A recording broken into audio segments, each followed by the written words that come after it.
Ember Hollow had always felt timeless, trapped in a slow, monotonous rhythm of rural life.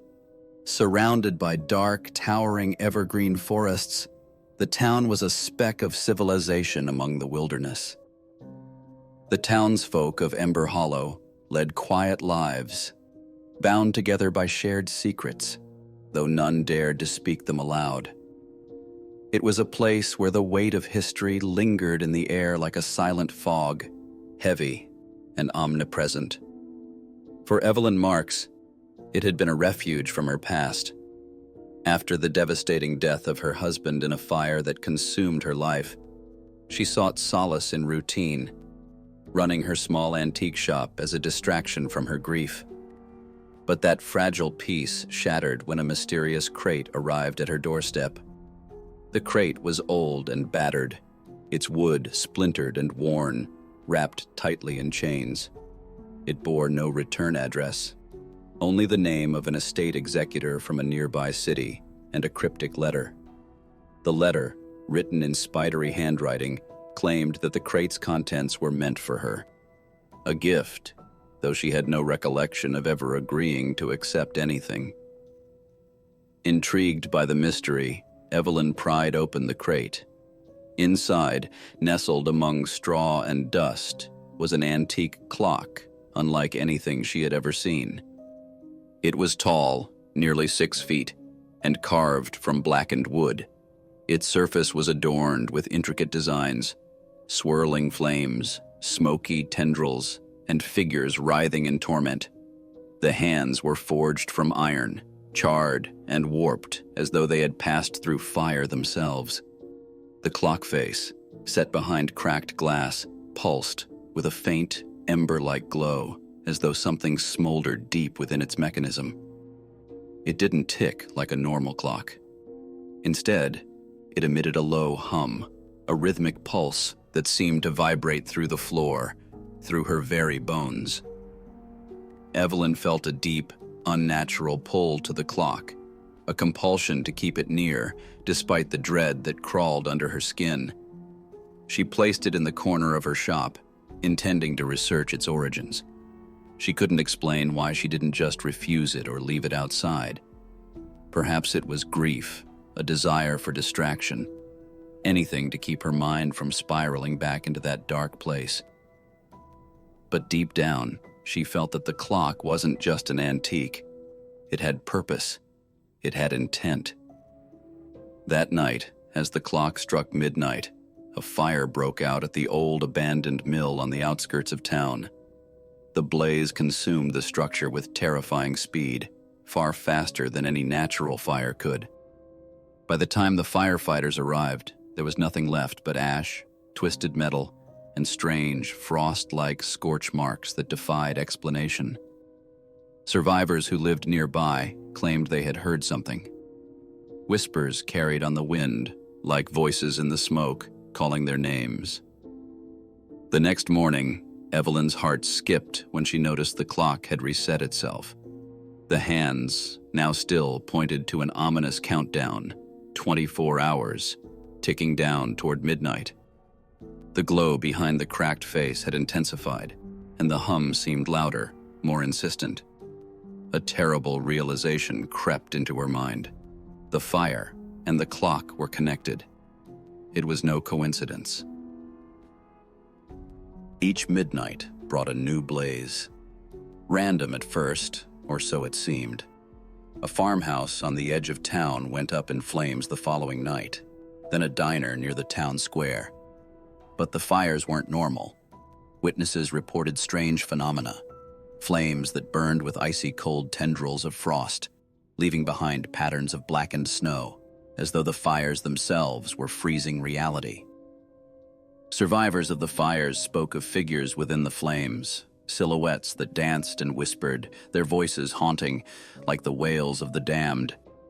The town was gripped by terror, and Evelyn's fear deepened with each passing day. She noticed more changes in the clock. Faint etchings appeared beneath the cracked glass face. Names. The first name was the mill's owner. The second, the diner's chef. And then, Evelyn saw something that chilled her to her core. Her own name, faint but undeniable, etched into the clock's surface. Panic set in. Desperate for answers, Evelyn turned to the local historical society, where she met a young, ambitious librarian named Caleb Shaw. Caleb was fascinated by the town's dark history and eager to help unravel the mystery. Together, they dug through the town's archives, uncovering a long-buried secret. More than a century ago, a series of mysterious fires had ravaged Ember Hollow. These fires, too, had behaved unnaturally, spreading faster than they should have, and leaving behind the same strange, icy scorch marks. The fires were linked to a man named Elias Grayson, a drifter who had been accused of arson. According to legend, Grayson had been sentenced to death for his crimes, but on the eve of his execution, the courthouse where he was to stand trial burned to the ground. Grayson vanished without a trace, his body never found. Rumors swirled that he had made a deal with a demon to escape his fate. Digging deeper, Evelyn and Caleb found references to a cursed clock. According to fragmented accounts, Grayson had commissioned the clock as part of his pact with the demon. It was said that the clock was a vessel for the demon's power, and its purpose was to claim souls, burning them alive in purgatorial fire to feed the entity trapped within. The clock demanded sacrifices to prevent the demon from escaping into the mortal world. If the clock ever completed its cycle, the demon would be set free. As the fires continued, Evelyn's guilt gnawed at her. She had never forgiven herself for her husband's death and the fire that had claimed their home. It was her fault, her neglect, her mistake. The clock was not simply targeting random people. It sought out those with darkness in their hearts, those who had sinned and never atoned. Each fire was a form of retribution, a twisted punishment. The town descended into chaos as the fires grew more frequent and intense. The townsfolk, driven by fear and superstition, began turning on each other, accusing one another of causing the fires. But Evelyn knew the truth. The clock was counting down, and soon her time would come. As the countdown approached its final hours, the clock's hum grew unbearable, a constant thrumming roar that rattled the walls of her shop. Shadows flickered in the corners, twisted and unnatural, cast by the clock's infernal glow. The air around the clock grew hot and stifling, and no matter how much she tried to destroy it, smashing it with hammers, submerging it in water, it would always return to its place, untouched and unbroken. Evelyn's nightmares worsened. Every night, she dreamt of fire, of a vast inferno consuming the town, and in the heart of the flames stood a figure, Elias Grayson, his charred body wreathed in smoke. His eyes glowed like embers, and his voice, thick and raspy, echoed in her mind. The clock demands a soul. You cannot stop what's coming. One night, as the clock struck midnight, Evelyn confronted the ghost of Elias Grayson. He appeared to her as a burned husk, his skin blackened and cracked, his voice a hollow whisper. Grayson revealed the final piece of the puzzle. The only way to stop the clock's cycle was through a willing sacrifice. Someone had to burn themselves alive, offering their soul to the demon in exchange for the town's salvation. The clock's final moments ticked closer, and Evelyn faced the horrifying truth. The demon demanded her life. She would have to embrace the flames to save the town, or let the demon loose upon the world. In the dead of night, Evelyn and Caleb made their way to the ruined chapel on the outskirts of Ember Hollow. There, beneath the altar, they discovered Grayson's journal, its pages scorched and brittle. Grayson had written of his madness, of hearing the demon's voice urging him to let the fires consume everything. His final entry read, "The clock cannot be destroyed. Only the flames can end the curse. Only a soul can set it free." With the clock ticking down to its final minutes, Evelyn doused herself in gasoline, standing before the clock as it cast flickering shadows on the walls. She was ready to light the match and end it all, but Caleb, overcome with guilt, stopped her. He confessed his own dark secret. Years ago, he had started a fire that killed his childhood friend, and he had kept it hidden ever since. He believed the clock was targeting him as well, and that he was the one who needed to make the sacrifice. As the clock struck midnight, the fires erupted, engulfing them both in a torrent of flame. But instead of dying, they found themselves in a surreal, flame-filled dimension, standing before the demon itself, a towering figure of molten rock and fire, its voice a thunderous roar. The demon mocked their attempts to stop it, claiming their sacrifices would be in vain. But Evelyn realized something in that moment. The demon's power came from their guilt and fear. It thrived on their sins. If they could stand against it without yielding to their guilt, they could weaken its hold. Evelyn and Caleb stood together, defiant in the face of the inferno, refusing to give in to their shame. As they did, the demon's flames began to falter, the searing heat around them receding as its power diminished. The demon's molten form flickered and cracked, its voice growing weaker, less certain. The fire no longer had the same bite. It was as if the flames had lost their hunger. Evelyn realized that the clock, just like the demon, was a manifestation of the guilt that chained them to their past mistakes. If they could break the cycle of self-condemnation, they could break the curse. Together, they confronted their darkest memories. The fire that had claimed Evelyn's husband, the tragic death of Caleb's childhood friend. But this time, they didn't flee from the pain or the guilt. They faced it head-on, refusing to let it define them any longer. The demon roared in fury, thrashing as cracks splintered across its molten body. The flames around them flared wildly, but no longer consumed. The ground beneath their feet shook violently as the final seconds ticked down on the clock's face. Evelyn locked eyes with Caleb, and in that moment, they both knew what had to be done. Evelyn took a deep breath, and with every ounce of strength left in her, she swung a hammer she had brought with her at the clock. The impact reverberated through the dimension like a thunderclap.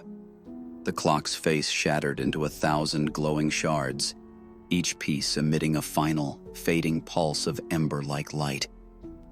The demon screamed, its form collapsing into itself as the shattered pieces of the clock disintegrated, consumed by the void. The infernal dimension crumbled around them. The flames snuffed out in an instant, leaving only darkness. For a moment, there was silence, a vast, empty nothingness that swallowed sound and sensation. Evelyn awoke on the floor of her shop, the familiar scent of aged wood and dust greeting her. Caleb lay beside her, alive, though shaken and covered in ash. The clock, or what remained of it, was nothing more than a heap of charred fragments scattered across the floor. The once persistent hum was gone, replaced by an eerie silence. The demon's presence had vanished, and the cursed fires had finally come to an end. But the scars left behind, both physical and emotional, would never fade completely. The town of Ember Hollow was in ruins, its buildings charred and blackened, the lives of its people forever altered. Families mourned the lost, their homes reduced to ashes.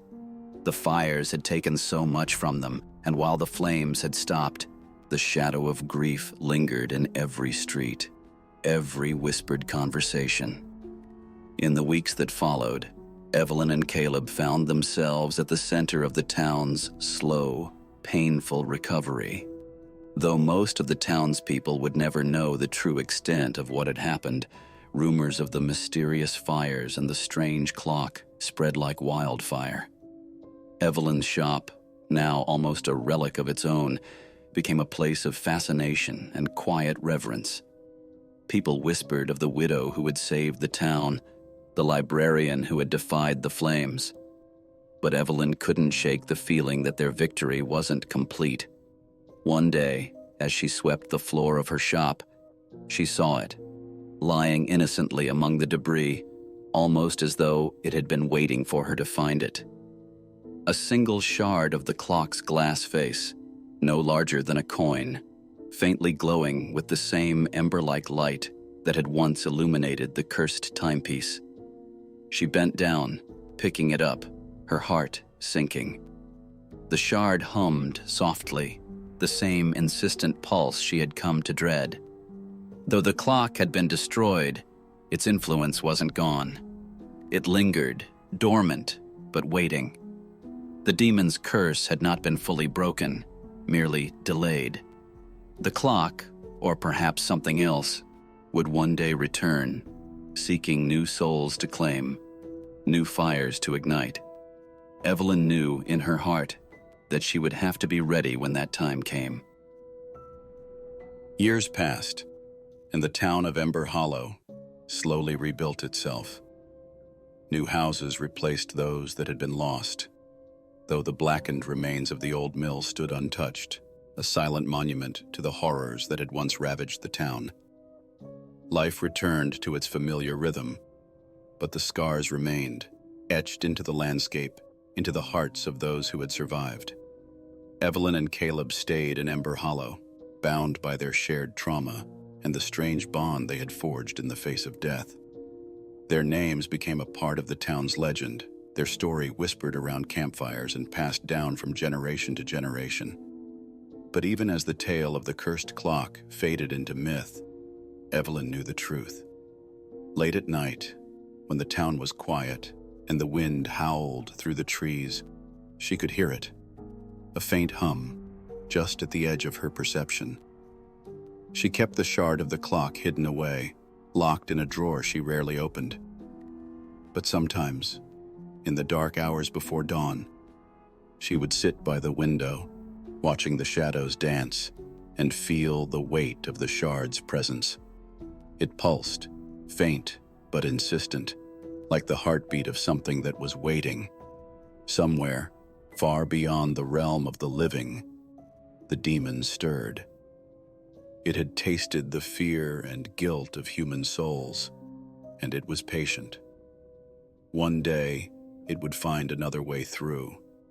Another town, another victim, another clock. And when it did, Evelyn would be there, ready to fight it, ready to stop it, no matter the cost. But until then, the flame waited, flickering in the darkness, biding its time. The town of Ember Hollow bore the marks of its ordeal.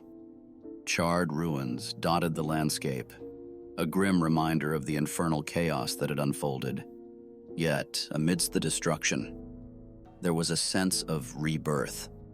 The fires had exposed old secrets, burned away hidden shame, and left the townsfolk with a raw but undeniable opportunity to rebuild, not just their homes, but their fractured community.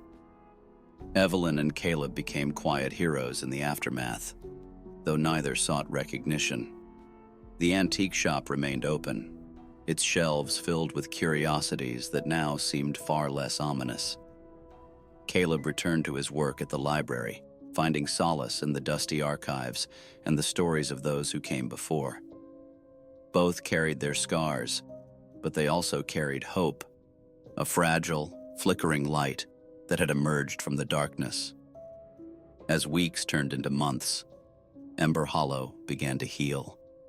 The memory of the clock and its horrors faded into whispered tales, a cautionary story passed down to warn against the dangers of guilt and unspoken sins.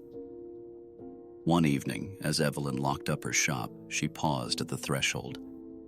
The wind carried the faint scent of ash, and for a fleeting moment, she thought she heard a hum, low and distant, like the heartbeat of something ancient. She stood still, her heart pounding, but the sound faded as quickly as it had come. Evelyn smiled to herself, shaking her head. Perhaps it was her imagination. Or perhaps it was a reminder that the past, though buried, was never truly gone. But she wasn't afraid anymore. The fires had tested her, and she had survived. Whatever came next, she knew she could face it. And somewhere, deep in the forgotten recesses of time and space, a single ember glowed faintly, waiting for the moment when it might be stoked into life again. Thank you for listening to tonight's story. If you enjoyed this chilling tale, make sure to give this video a like and share it with others who love a good scare. And don't forget to subscribe to the Midnight Broadcast for more terrifying stories. Hit the bell icon so you never miss a new upload. Until next time, stay safe and beware of the shadows.